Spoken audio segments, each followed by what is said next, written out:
ओम श्री साईराम। ती दुई वरदानहरू दोस्रो भाग। आफूमाथि आइलागेको यस्तो क्रूर वज्रपातले राजा मर्माहत भए। के यो सपना हो? के यो सत्य हुन सक्छ? के यो वरदान कैकेयीले नै मागेकी हो? अथवा यो रक्त पिपासु पिशाचिनी हो? के यो डरलाग्दो भ्रम हुन सक्छ? अथवा यो डरलाग्दो बिरामीको दुष्ट परिणाम हो? तिनले केही सोच्न सकेनन्।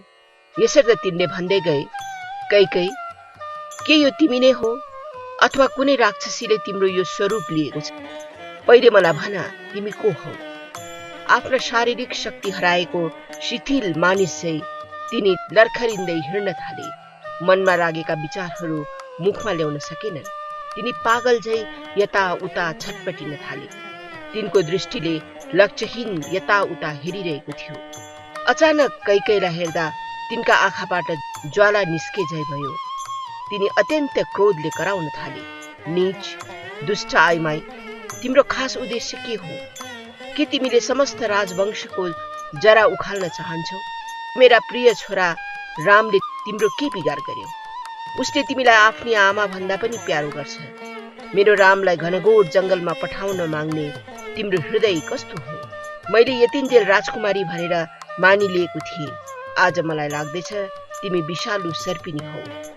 मैले मेरो भूलले गर्दा मेरो घरमा तिमीलाई राज गर्न दिएछु। जब प्रत्येक जीवधारीले रामलाई, मेरा श्वासलाई आफ्नै प्राण जस्तो गर्छन्, उसको बारेमा यति पापपूर्ण विचार तिम्रो मगजमा कसरी पर्यो? यदि आवश्यक परे म मेरो सम्पूर्ण राज्य अथवा मेरो जीवन नै त्यागिदिन तत्पर छु, तर म रामलाई त्याग्न सक्दिन। होइन होइन, तिमी तिम्रा छोरा राजा भएको हेर्न चाहन्छौ, होइन? ठिक छ, त्यसै गर। म कौशल्या, सुमित्रा, अरूहरू औ रामलाई लिएर वनमा जानेछु, तर म एक्लो रामलाई वनमा पठाउन सक्दिन। रामप्रतिको तिम्रो त्यो घृणालाई त्यागिदेऊ। कैकेयी, मलाई स्पष्ट भन, के साँच्चै तिमी तिम्रा इच्छाहरू पूर्ण भएको हेर्न चाहन्छौ? अथवा यो तिम्रा छोरा भरतप्रति मेरो प्रेम छ कि छैन भनेर हेर्ने परीक्षा गरेको हो? यस्तै हो भने तिमीले भरतलाई युवराज बनाउने माग गर्न सक्छौ, तर रामलाई वनवास पठाउनुमा कुनै युक्ति छैन। यस्तो विचार यसरी सजिलोसँग भन्नु वा मनमा ल्याउनु नै हुँदैन। कैकेयी, राम मेरो पहिलो जन्मेको छोरो हो। यो गुणहरूको खानी छ। यसले राज गरेका वर्षहरू अत्यन्त महिमापूर्ण हुनेछ। तिमीले मलाई त यस्तै सुनौला सपना हेर्ने समय कहिले आउँछ भन्ने गर्थ्यौ, अनि आज तिमीले नै रामलाई वनवास पठाउन चाहन्छौ। यो अनुनयको गहिरो कारण के छ? के तिमी मसँग खेलाची गरिरहेछौ? यदि यो खेल ठट्टा नै हो भने कोप भवनको त्यो दृश्य किन रचनु? यो कडा भुइँमा किन के को छटपटी? खेलाचीको पनि कुनै सीमा हुन्छ। त्यस बाहिर त्यो अत्यन्त निर्मम हुन सक्छ। यो विचारलाई म खेलाची भनेर पनि मानिलिन सक्दिन। होइन, म रामसँग कदापि अलग हुन सक्दिन। कैकेयी, यतिका वर्षसम्म तिमी बडो बुद्धिमती स्त्री झै काम गरिरहेकी थियौ, तर आज तिम्रो बुद्धि अधम औ भ्रष्ट भएको छ। यस्तो पागलपनाले जहिले पनि आफ्नो विनाश हुन्छ। राम्रोको क्षति गर्नु नराम्रो पाप हो। राम्राहरू यस्ता चेष्टाहरूबाट प्रभावित हुँदैनन्। अधमहरूका यस्ता प्रयासहरूले केवल राम्रोकै महिमा बढाउँछ। सहन सक्नु कठिन हुन्छ, तर यो केवल क्षणभर मात्र रहन्छ। तिम्रो यो दुष्ट योजनाले इक्ष्वाकु वंशको नै नाश हुन आँटेको देख्छु, किनभने अहिलेसम्म तिमीले यस्ता नराम्रा वचन, विचार अथवा कर्म न बोलेकी थियौ न गरेकी थियौ। यो तिमीले नै मलाई यस्ता कुरा मागेकी हौ भनेर मलाई विश्वास गर्न पनि असम्भव भइरहेछ।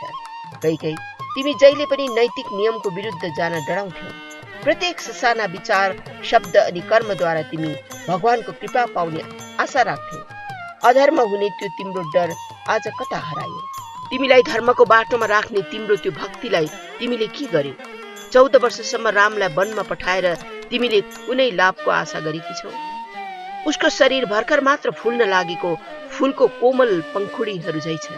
ऊ हेर्नमा पनि यति राम्रो छ। रामको यति मोहक रूप छ। जंगलमा उसलाई असह्य वेदना दिएर तिमीले के नाफा पाउँछौ? यो महलमा हजारौं दास दासी सेवकहरू छन्। यी मध्ये के कसैले उसको यो दोष छ भनेर औला ठड्याउन सकेको छ? अच्छा, मल त छोडिदिऊ, के तिमीले राजधानीबाट एउटै मात्र मान्छे ल्याउन सक्छौ जसले रामलाई दोषारोपण गर्न सक्छ?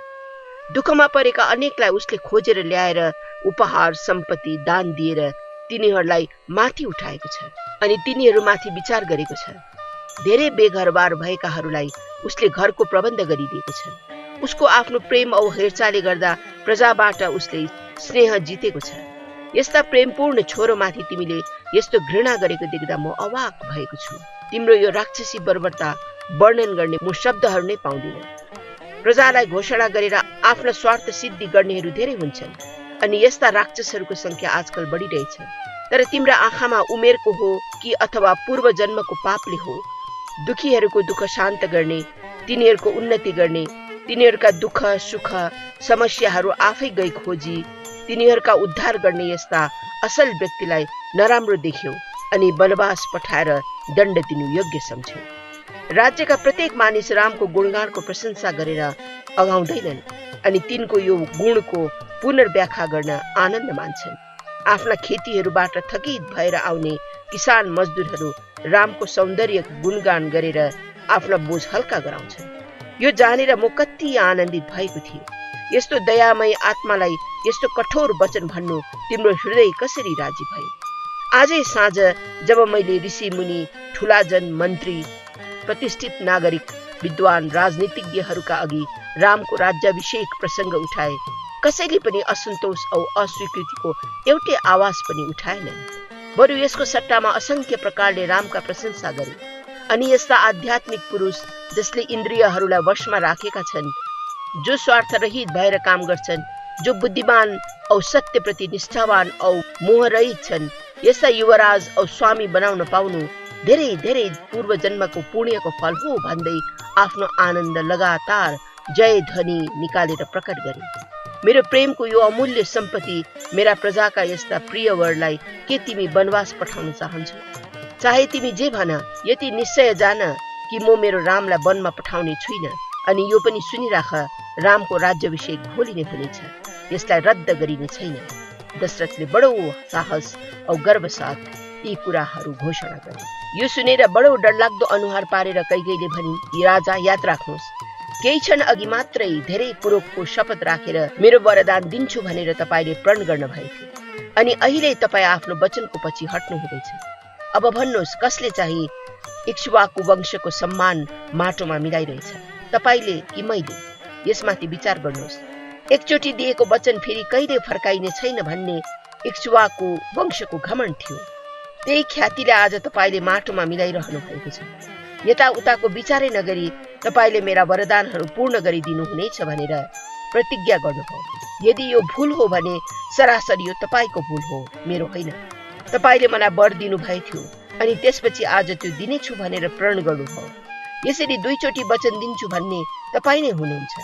आफैले एक दिन दिएको वचन आज अस्वीकार गर्दा तपाईले आफ्नो यसरी सम्मान, स्वर अनि गौरवको आफै विचार गर्नुहोस्। निर्बलहरूलाई सताउनु औ आफूले दिएको वचनहरूको ठिक विपरीत काम गर्नु राजाहरूको निम्ति साधारण कुरो हुन सक्छ, तर यसले आत्मसम्मान बढ्दैन। जसले आफ्नो वचन भङ्ग गर्छन् अनि स्त्रीलाई धोका दिन्छन्, तिनीहरू जङ्गली हुन्, राजा होइनन्। राजाहरू नै यस्ता जङ्गली भए प्रजाहरूले क्रोधमा विद्रोह गर्नु स्वाभाविक हो। यसो गरे राज्य चाँडै राक्षस राज्य बन्नेछ। यतिका वर्षहरूसम्म तपाईले सम्मान औ ख्याति पाउने प्रयत्न गर्नुभयो अनि धेरै मात्रामा तपाईले अर्जन पनि गर्नुभयो। आज आफैले दिएको वचन भङ्ग गर्ने अपमान तपाईले आफ्नै शिरमा बोक्नु भएको छ, मेरोमा होइन। प्राचीन राजाहरूका जीवन वृत्तान्त स्मरण गर्नुहोस्। आफूले गरेका प्रण औ प्रतिज्ञाहरूको विरोधमा काम नगर्ने कुरामा होशियार बस्नुहोस्। राम्ररी विचार गर्नुहोस्। तपाई त्यो बाटोमा लागिरहनु भएको छ जो अत्यन्त नराम्रो छ। सावधान, तपाई धर्मको सिद्धान्त विरुद्ध गइरहनु भएको छ। अच्छा, तपाई आफ्नो सुकीर्ति चाहिँ बाटो हुनु भएको भए तपाईले मेरो वरदान मैले माग्नु अघि नै कस्तो रहेछ भन्ने कुरो पत्ता लाउनु हुने थियो। तपाईले अघि पछि केही हेर्नु भएन। मेरा शब्दहरूमै तपाई मोहित भएर मेरा इच्छा पूरा गरिदिन्छु भनेर वचन दिनुभयो अनि अहिले जब ती प्रतिज्ञाहरू पूरा गर्नुहोस् भनेर म चाहन्छु, तपाई मलाई दोष लाउनुहुन्छ। विचार गर्नुहोस्, तपाईले कसरी यो महाभूल गर्नु भएको छ। तपाईले स्वयंलाई मूर्ख भनेर साबित गर्नुभएको छ। मैले मेरो अधर्मप्रतिको भय राखिन, मैले देवभक्ति हराए अनि यो निर्दयतापूर्ण काम गर्न अघि सरे भनेर तपाईले मलाई दोषी ठहराउनुहुन्छ। तर तपाई नि त, तपाईको नाम त धर्मव्रत पनि भनिन्छ। मन, वचन औ कर्ममा अडिग रहने प्रतिज्ञा गर्ने, दैव समान देवताहरूको बराबर पनि भनिन्छ। तर आज यो प्रतिज्ञाको पछि हटेर कुन नाम कमाउनु हुनेछ? तपाई आफै न्याय गर्नुहोस्। अर्काको दोष मात्र देख्ने चलाकी राम्रो होइन, तर जो आफ्नै दोष अवगुणहरूप्रति सचेत रहन्छन् अनि भूल वा पाप गर्नदेखि कुपथमा जानदेखि जोगिन्छन्, त्यस प्रकारको बुद्धिको मात्र प्रशंसा गर्न सकिन्छ। राजा अनि शासकहरू अत्यन्त बुद्धिमान हुन्छन् अनि तिनीहरूलाई सर्वज्ञाता भनेर मानिन्छ। यदि तपाईँ जस्ताले आत्मविश्लेषणद्वारा लाभ नउठाई केवल आफ्ना स्वार्थलाई मात्र ध्यान दिनेले हामीलाई स्वार्थी औ संकुचित हृदयको हो भनेर दोष लाउने के अधिकार छ? तपाईले वर दिनुभएको सत्य हो, तपाईले शपथ ग्रहण गर्नुभयो, यो पनि सत्य हो। तपाईले शपथ तोड्नुभयो, आफ्ना वचनबाट विमुख हुनुभयो, यो पनि सत्य हो। तपाईले अलिकति मनभित्र विचारेर हेर्नुहोस्, यी सब वास्तविकता हुन् कि होइनन्? तपाई आफ्ना पुत्रको मोहमा मोहित हुनुभएको छ, आफ्नी स्त्रीको प्यारमा दास हुनुभएको छ। यसै कारण तपाईले आफ्ना प्राणहरू पानीमा बगाइदिन चाहनुहुन्छ। म दोषी होइन, यो तपाईले आफै गरेको भूल हो। एउटी माताको आफ्नो छोरोप्रति अनुराग हुनु स्वाभाविक हो। प्रत्येक स्त्री जो माता हुन्छन् उसको इच्छा यही हुन्छ कि उसको छोरो सर्वोच्च पदमा रहोस् वा राज्यको सम्राट बनोस्। यो प्रकृतिकै प्रेरणा हो। उसको योजनामा अरूले बाधा नदेओस् भनेर विचार राख्नु उसको परम कर्तव्य हो अनि यस्ता बाधाहरूलाई अघिबाटै पन्साउन खोज्नु स्वाभाविक हो। म केवल आफ्नो कर्तव्य औ उत्तरदायित्व मात्र पालन गरिरहेछु। याद रहोस्, यो मेरो व्यवहारमा कुनै अस्वाभाविकता वा दोष छैन। राम युवराज भएर जब राजगद्दीमा बस्नेछ, उसको माता कौशल्या राजमाता हुनेछिन्। मेरो छोरो चाहिँ हात जोडेर रामको आदेश पर्खेर त्यसको पालन गर्नु उभिएर बस्नुपर्छ। उसले अराएको काम सिद्धियो भनेर उसले प्रत्येक चोटि रामको चरणमा पर्नुपर्छ। हुन सक्छ उसले प्रताडना पनि पाउनेछ। होइन होइन, म यस्तो दृश्य हेर्न सक्दिन।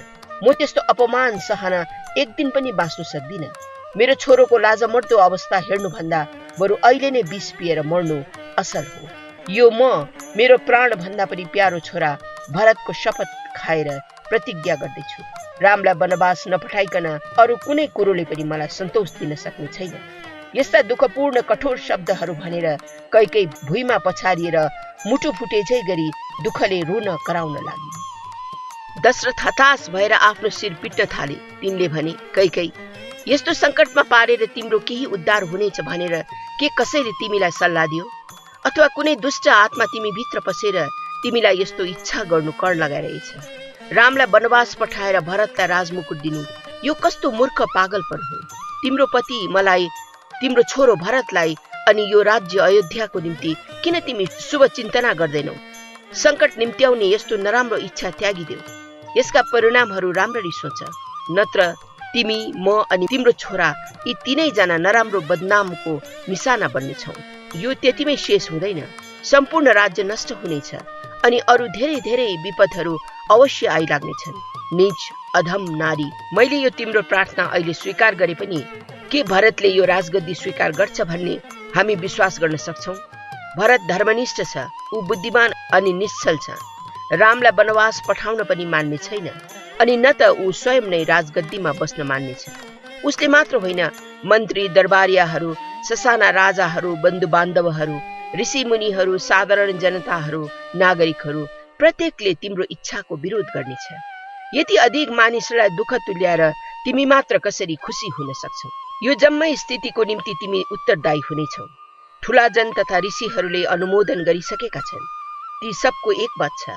आजै साँझ विराट नागरिकहरूको सभामा मैले रामको राज्याभिषेक गर्छु भनेर घोषणा गरे।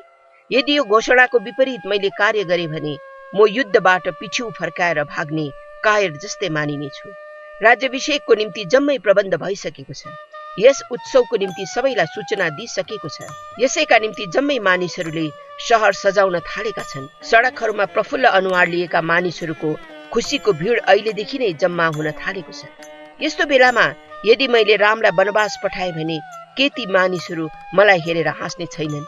तिनीहरूले भन्नेछन्, हेर यो त्यही मान्छे हो जसले रातमा 3वटा अध्यायहरू राज्याभिषेक, राज्यको शासन अनि वनवास शेष गरे। जनताको समक्ष त्यति विघ्न मानिसहरूको भिड अघि मैले जे घोषणा गरे त्यसपछि म यो मेरो कार्य कसरी तिनीहरूलाई बुझाउँ? तिनीहरूका राजा यस्ता मूर्ख रहेछन् भनेर तिनीहरूले कति कठोरतापूर्वक मलाई दोषी तुल्याउनेछन्। यतिका वर्षसम्म मैले तिनीहरूमाथि शासन गरे अनि धर्मको पक्षपाती एवं उच्च गुणहरूको प्रतिमूर्ति औ वीर साहसी नेता भनेर प्रशंसा पाए। अनि आज म कसरी निष्काम उफ्रेर गर्ने मूर्ख भन्ने अपमान सहु। उसको इच्छाअनुसार काम गरे तिनको त्यो पवित्र ख्याति औ प्रशंसामा कालो धब्बा लाग्नेछ भनेर सम्झाउँदै तिनले बडो कष्टसाथ भने। तरै पनि कैकेयीले आफूलाई विनाशकारी राक्षसी स्वरूप बनाएर दशरथ ती सब अनुनय विनयहरू सब छलना हो भनेर पर सारिदिन् अनि त्यसलाई रत्तीभर मूल्य पनि दिइन्। आफ्नो दृढतालाई पटक्क नछोडी तिनले हार मान्न स्वीकार गरिनन्। यसको बदलामा प्रतिपल उसको जिद अझ बढ्दै गयो अनि उसका लालसाहरूले अझ जरा गाड्दै गए। महाराजका बिन्तीहरूको ठिक उल्टा तिनले कुरा गर्न लागिन् अनि केवल तिनका प्रतिज्ञाहरूको स्मरण गराउँदै त्यसबाट विमुख हुने लान्छना गरिरहे। यसर्थ दशरथले भने, कैकेयी, यदि रामलाई वनमा जानु पर्यो भने म एक क्षण पनि बाँच्न सक्दिनँ अनि कौशल्याको कुन हालत हुनेछ त्यो मैले तिमीलाई भनिरहनु पर्दैन। तिनले त्यति बेला नै अन्तिम श्वास लिनेछन् अनि सीता तिनी मर्माहत हुनेछिन्। राम बिना तिनी एक क्षण पनि बाँच्न सक्ने छैनन्। यो सब मानिसहरूले के शान्त भएर हेरिरहनेछन्? जब राम जस्ता महान वीर परम ज्ञानीलाई वनवासमा पठाइन्छ तब के लक्ष्मण चुप लागेर बस्ला? अरू 1000 थोक के भनौँ, उतिखेरै लक्ष्मणले आफ्नो शरीर त्याग्नेछ। यो वास्तविक सत्य हो।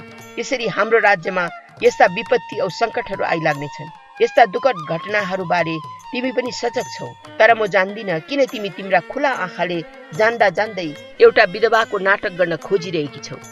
हे अधम दुरात्मा, तिम्रो सौन्दर्यले मलाई धोका दियो। यो सुनको तलवारको मोहमा फसेर त्यसैले आफ्नो घाँटी रेट्नु समान भयो। मैले नजानिकन विष मिसाइएको प्यालाको दूध पिए। अनेक छलनाले तिमीलाई मलाई ठग्यौ। अन्तमा तिमीले मेरो समस्त वंशलाई नै धुलोमा मिलाउने काम गर्यौ। मलाई धिक्कार छ। म कस्तो मूर्ख रहेछु। मैले यज्ञ गरेर यो छोरो पाए। दैवी कृपाले यसलाई मैले पाए। यसको भाग्य अनि भविष्य के मैले यस स्त्रीले दिएको तुच्छ आनन्दसँग साटु? के यसो गर्नु सम्राट दशरथलाई सुहाउँछ? के मलाई मेरा राज्यका कुकुरले पनि उपहास गरेर थुक्दैन र?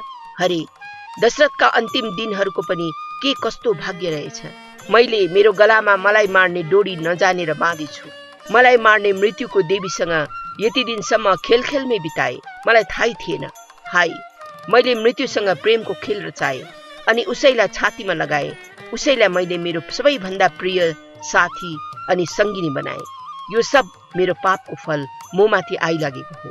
नत्र के कहीँ कतै कहिले यस्तो पिता छ जसले एउटा स्त्रीको प्रेमको निम्ति आफ्नो छोरोलाई डरलाग्दो जंगलमा वनवासमा पठाउँछ? आहा, मानिसहरूको यो कस्तो अद्भुत स्वभाव हो। म कसै गरे पनि विश्वास गर्न सक्दिन। कैकेयी, तिम्रा मूर्ख विचारहरू बदली गर। रामले मेरा वचनहरूको उत्तर दिने छैन। यी घटनाहरू घटित भएको कुरा नै उसलाई यथेष्ट छ। ऊ स्वयं वन जान तयार हुनेछ। जंगल पठाउनमा तपाईँ किन चिन्ता गर्नुहुन्छ भनेर उसले सोध्ने सम्म पनि छैन। उसकोमा यतिका श्रेष्ठ गुणहरू छन्। रामको मात्र किन कुरा गर्ने? मेरा कुनै पनि छोरोले मेरा कुनै आज्ञा उल्लङ्घन गर्ने छैनन्। तिम्रो यो योजना सुनेर भरतलाई घृणा उत्पन्न हुनेछ। सायद तिमीलाई आफ्नी माता भनेर पनि मान्ने छैन अनि अविश्लेष्य व्यवहार गर्नेछ। कुनै डरलाग्दो कदम उठाउनु पनि ऊ सायद उद्धत हुनेछ। राम उसको जीवन हो, उसको मूल श्वास एवं पञ्चतत्व हो। यो कामनालाई हटाउनको निम्ति सायद उसले केही गर्नेछ। मेरो भन्नुको तात्पर्य सायद ऊ स्वयं वनवासमा गएर रामलाई नै राजमुकुट दिन लाउनेछ। ऊ त्यस प्रकारको गुणवान अनि पवित्र छ। म तिम्रो यो दुर्बुद्धि देखेर छक्क परिरहेछु जसले भरतको मनमा बितेको कुरालाई बुझ्न सकेको छैन। कैकेयी, यस्ता नराम्रा योजनाहरू आफ्नै विनाशको अघि आउँछन् भनेर भनिन्छ। याद राख, यस्तो विचार तिम्रो मस्तिष्कमा आएको छ, यसले तिम्रै सर्वनाश हुनेछ। तिमीले इक्ष्वाकु राजवंशको सुनाममा नमेटिने दाग लगाइरहेकी छौ। तिमीले यतिका मानिसहरूलाई असीम दुःखको गहराईमा डुबाइरहेकी छौ। तिमीले नै अन्तलाई डाकिरहेछौ। के यो तुच्छ कामनाको निम्ति यतिका जीवनहरूलाई कष्ट दिन सकिन्छ? यी सब काण्ड मच्चाएर तिमीले कुन सुखको आशा गरिरहेकी छौ? तिम्रो अभिष्ट सिद्धि भए पनि के यसले आनन्द दिनेछ? के तिमीले यसो भन्न सक्नेछौ? लाज लाग्नु पर्ने। जो अरूका दुःख देखेर खुसी मनाउँछन् तिनीहरू त महापापी राक्षस कुलका हुन्, जसले अरूलाई खुसी तुल्याउने चेष्टा गर्छन्, जसले अरूलाई खुसी होस् भन्छन्। तिनीहरू नै पवित्र हृदय भएका हुन्छन्। तिमी त रानी हौ, राजकुमारी, राजधानीका हौ, तरै पनि तिमीलाई प्राथमिक सत्यको यति मात्र ज्ञान पनि छैन। राजकुलका तिमी कलङ्क हौ। अन्तमा यो भनौँ, राम नै मेरो जीवन हो, ऊ बिना म जीवित रहन सक्दिन। होइन, म बाँच्नै सक्दिन। उसले तिमीलाई निराश गराउने छैन। यसर्थ मैले शब्दमा मेरै मुखबाट उसलाई वनमा जाने आज्ञा नदिए पनि उसले मेरा वचन औ तिम्रा कामना सुनेर मेरा वचन पूर्ण गराउनको निम्ति नै कुनै विलम्ब वा तर्क नै नगरी स्वयं प्रस्थान गर्नेछ। यो घटनाको खबर मेरा कानमा पर्ने बित्तिकै तिमी जान कि म अन्तिम श्वास लिइरहेको हुनेछु। लक्ष्मण, सीता, कौशल्याले सायद रामकै अनुसरण गर्नेछन्। रामदेखि अलग भएर कौशल्या पनि जीवित रहन सक्ने छैनन्। राम बिना सीता पनि बस्ने छैनन्। लक्ष्मणसितै उर्मिला पनि वनवासमा जाने छिन्। यहाँ मेरो यो शरीरको अन्त्येष्टि क्रिया गर्ने पनि कोही हुने छैनन्। कैकेयी राजबाट भरत औ शत्रुघ्नलाई ल्याउन पनि समय लाग्नेछ। त्यस बेलासम्म यो शरीरको कुनै अन्तिम संस्कार नै हुन सक्ने छैन। अधर्ममा म यति तलसम्म गिरेको देखेर सायद मानिसहरू पनि मेरो विरोधमा उठ्नेछन् औ यो शरीरको शवलाई काग गिद्धको आहार बनाउन कुनै संस्कार नै नगरी फ्याँकिदिनेछन्। सायद होइन, हुन सक्छ भरत नआइन्जेल मेरा प्रजाहरूले पर्खनेछन् अनि कुनै उपायले यस शवलाई मलम लाउँदै राख्नेछन्। भरतले कहिले पनि राजगद्दीमा बसेर राजा बन्न स्वीकार गर्ने छैन। यस्तो परिस्थितिमा उसले यो शरीरलाई पनि छुन सक्ने छैन औ अन्त्येष्टि क्रिया पनि गर्न सक्ने छैन। अच्छा, मलाई यति वचन देऊ कि तिमीले मेरो क्रियाक्रम उसैबाट गराइदिनेछौ।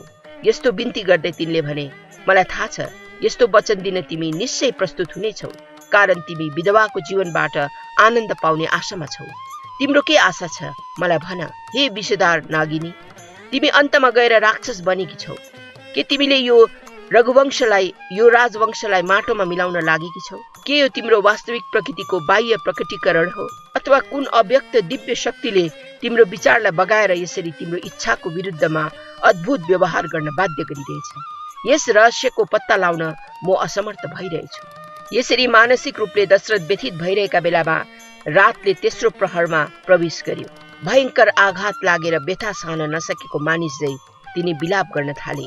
वेदनाको बन्धनमा तिनी फसिएका थिए। अब दशरथले कैकेयीको स्नेह पाउन चेष्टा गर्न थाले अनि तिनलाई रामको राज्याभिषेक स्वीकार गराउने भरमग्दुर कोसिस गर्न थाले। तिनले मिठा मिठा शब्दहरूमा तिनलाई फुस्लाउन थाले। हे रानी, तिमी शुभ लक्षणको सम्पन्नताकी प्रतिमूर्ति हौ। यति दिनसम्म मैले तिमीलाई मेरो श्वास झै व्यवहार गरे। तिमीले पनि मलाई तिम्रै मुटु झै मेरो रक्षा अनि पालन गर्यो। आऊ, हामी दुईमा कुनै भेद छ भन्ने निन्दालाई पर सारेर अब हाम्रा जीवनका यी बाँचेका वर्षहरू शान्ति औ सुख सहित बिताऊ। हे सौन्दर्यमय राजकुमारी, म अब धेर वर्ष बाँच्दिन। जीवनभरि सत्यको पक्षपाती भनेर मैले ख्याति पाएँ अनि यसैको निम्ति मानिसहरूले मलाई इज्जत दिए। मैले जनसमूह अघि भोलि रामको राज्याभिषेक हुनेछ अनि उसले राजगद्दी पाउनेछ भनेर प्रतिज्ञा गरिसकेको याद गर। यदि यो कुरा भएन भने ती मेरा प्रजाहरूले मलाई कतिको घृणा गर्नेछन्। यो सोच कि तिनीहरूले मेरो कस्तो अपमान गर्नेछन्। देवता अनि राक्षसहरूको यो युद्धमा यस दिन तिमीले मलाई बचाएको थियौ अनि अहिले त्यो भन्दा पनि डरलाग्दो विपत्ति आएको घडी के तिमीले मलाई त्यागिदिन लागेकी छौ? यो राम्रो पनि होइन, न्याय पनि होइन। अच्छा, म तिमीलाई यो समस्त राज्य दाइजो स्वरूप दिनेछु। भोलि तिमीले तिम्रै हातबाट रामलाई मुकुट पहिराइदेऊ। तिमीले यसो गरे भरत पनि खुसी हुनेछ। ऊ मात्रै किन, मन्त्री, ऋषिमुनि, ठुलाजन, विद्वानहरू, साधारण प्रजा तथा जम्मै जनताले यसको निम्ति तिम्रो प्रशंसा गर्नेछ अनि तिमीलाई धन्यवाद दिनेछ। यस पृथ्वीमा तिम्रो नाम सधैँको निम्ति रहनेछ। तर यसको विपरीत रामको राज्याभिषेकमा तिमीले बाधा खडा गर्यौ भने समस्त संसारले तिम्रो निन्दा औ खिसी गर्नेछ। तिम्रो आफ्नै छोराले पनि तिम्रो यो दोष देखेर तिमीसँग राम्रो व्यवहार गर्ने छैन। तिम्रो यो क्रूर व्यवहारले तिम्रै सर्वनाश हुनेछ। यति मात्र होइन, यसले यो समस्त राजवंशलाई लज्जित बनाउनेछ। देशको सानो भन्दा सानो मान्छेले पनि तिमीलाई छी छी को पात्र बनाउनेछ। यी सब सम्भावनाहरूमाथि विचार गर, शाश्वत यज्ञ अर्जन गर। यी सब राज्याभिषेक रोक्ने विचार छोडिदेऊ। तिम्रो हातले भोलि रामलाई राजमुकुट लगाइदेऊ। यो उदार कार्यद्वारा तिनले कुन खुसी पाउनेछन् त्यसको वर्णन तिनले कलात्मक ढङ्गले प्रेमपूर्ण शब्दमा भने।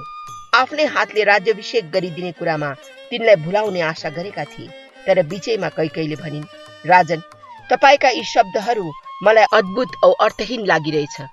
आफूले प्रतिज्ञा गर्नुभएका वचनबाट तपाईँ च्युत हुन लाग्नु भएको छ।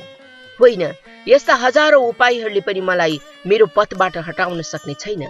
तपाईँ स्वयंले भन्नुभएको थियो, तिम्रा कामनाहरू अनुसार वरदान माग, म दिनेछु। अनि आफ्नै यो प्रतिज्ञा अनुसार कार्य गर्नुको बदलामा तपाईले यस्तो सुन्दर आह औ क्रन्दनको अभिनय प्रदर्शन गरेको म देखिरहेछु। यसो गर्नु तपाईलाई सुहाउँदैन। तपाईले आफ्नै व्यवहारद्वारा तपाईको इमान औ प्रशंसामा क्षति पुर्याउनु हुँदैछ। यो तपाईको दुःखको निम्ति म रत्तिभर उत्तरदायी छैन। सत्य नै परम धर्म हो भन्ने धर्मचारीहरूको वचनलाई स्मरण गर्नुहोस्। मैले पनि त्यही धर्मको सिद्धान्तको आधारमा मेरा वरदानहरूको निम्ति अनुरोध गरेकी हुँ। त्यही धर्मको अनुयायी भएर तपाईले पनि स्वीकार गर्दै भन्नुभयो थियो, ठिक छ, म दिनेछु। तर अझ पनि मैले नै अधर्मतिर धकेल्दैछु, मैले नै घोर पाप गर्न लागिरहेछु, मैले नै तपाईको बदनाम गर्न चाहेकी छु भनेर तपाई मलाई दोस्याउनुहुन्छ। यो साह्रै अनुचित औ सम्पूर्ण रूपले अन्याय हो। यो विषयमा कुनै भूलको निम्ति म सम्पूर्ण रूपले अनजान छु। तपाईले नै कुनै अतीत औ भविष्यको विचार नै नगरी प्रतिज्ञा गर्नुभयो, अनि जब त्यो प्रतिज्ञालाई कार्यरूपमा ल्याउनु पर्यो तपाई नै अचानक असमञ्जसमा परेर हताश भइरहनु भएको छ। यो भूल तपाईको नै हो, मेरो होइन। जसले प्रतिज्ञा गरेर त्यही अनुसार कार्य गर्दैनन् तिनीहरू सबभन्दा ठूला पापीहरू हुन्। तपाई आफूले गरेको प्रतिज्ञा अनुसार काम गर्नुहोस्, तब तपाईले राख्नु भएको सत्यले नै तपाईको पाप पखालेर लैजानेछ। के तपाईलाई थाहा छैन, अघि एकचोटि राजा शिबीले एउटा परेवालाई खेद्दै लगेको बाजलाई प्रतिज्ञा गरेको खण्डमा तिनले आफ्नै अंशको मासु काटेर दिएका थिए।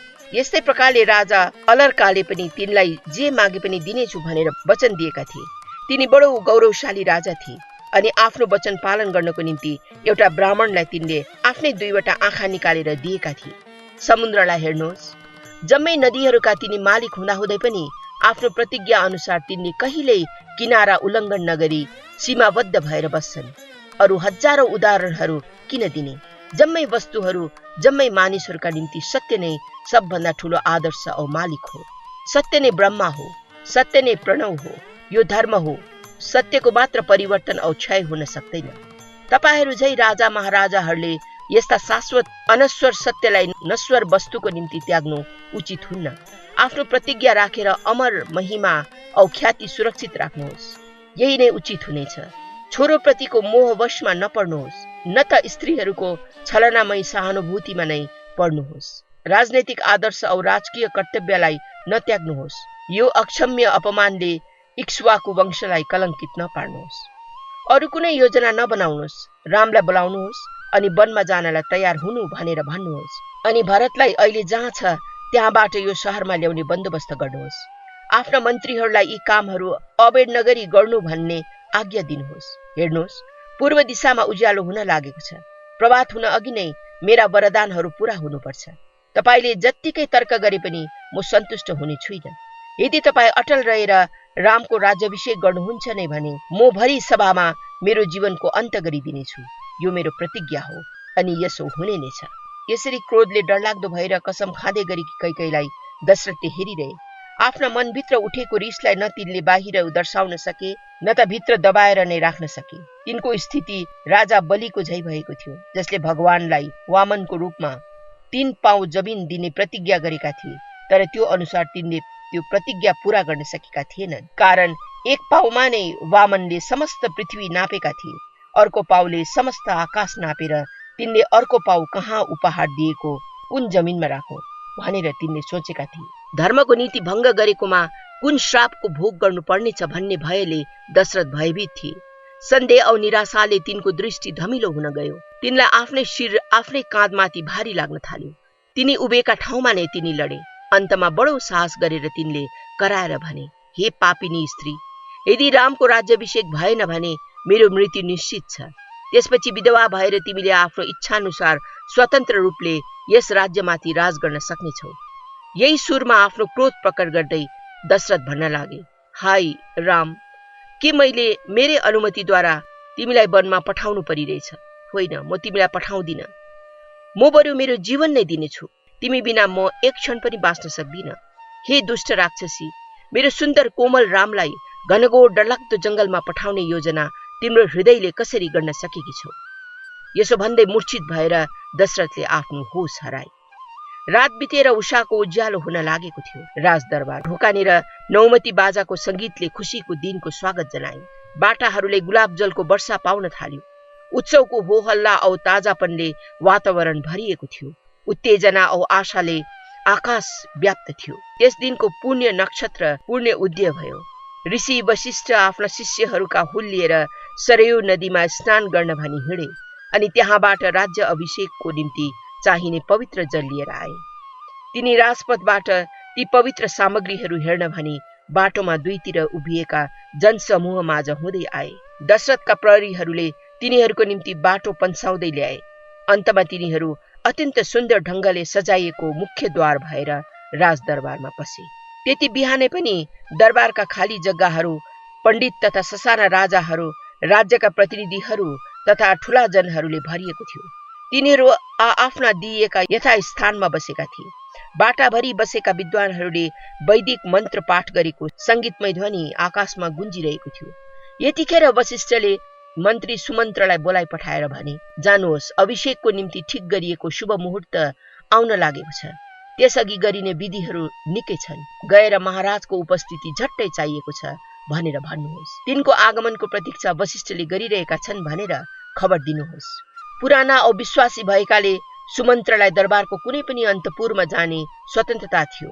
यसर्थ तिनी हतारिँदै कैकेयीका कोठामा राजालाई खोज्दै पुगे। त्यहाँ पुगेर राजकक्षको अवस्था देखेर तिनी छक्कै परे। राजा जमिनमा लडेको देखेर तिनलाई अरू अचम्म लाग्यो।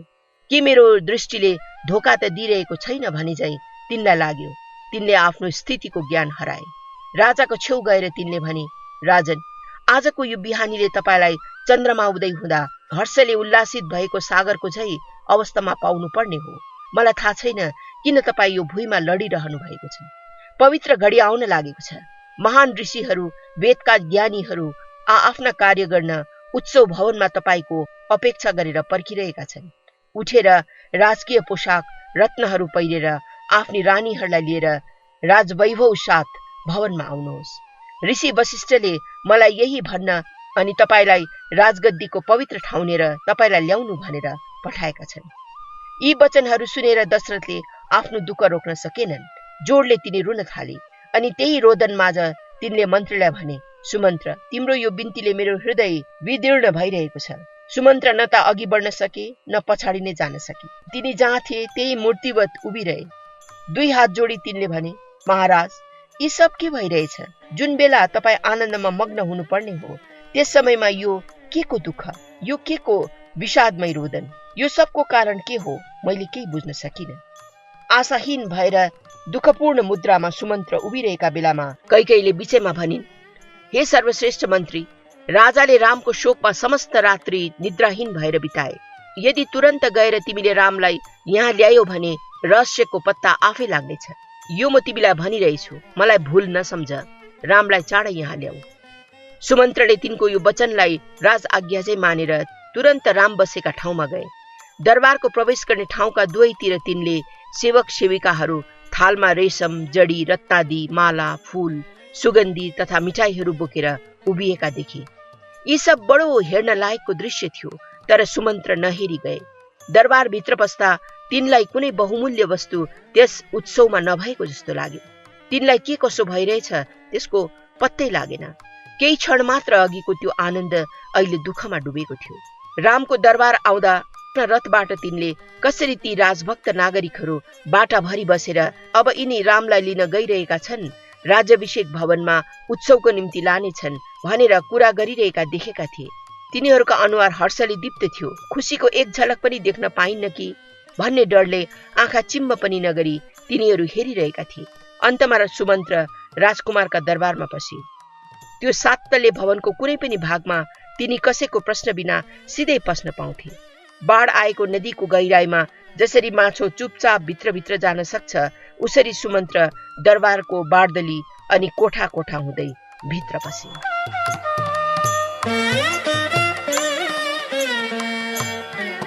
समस्त लोक सुखिना भवन्तु।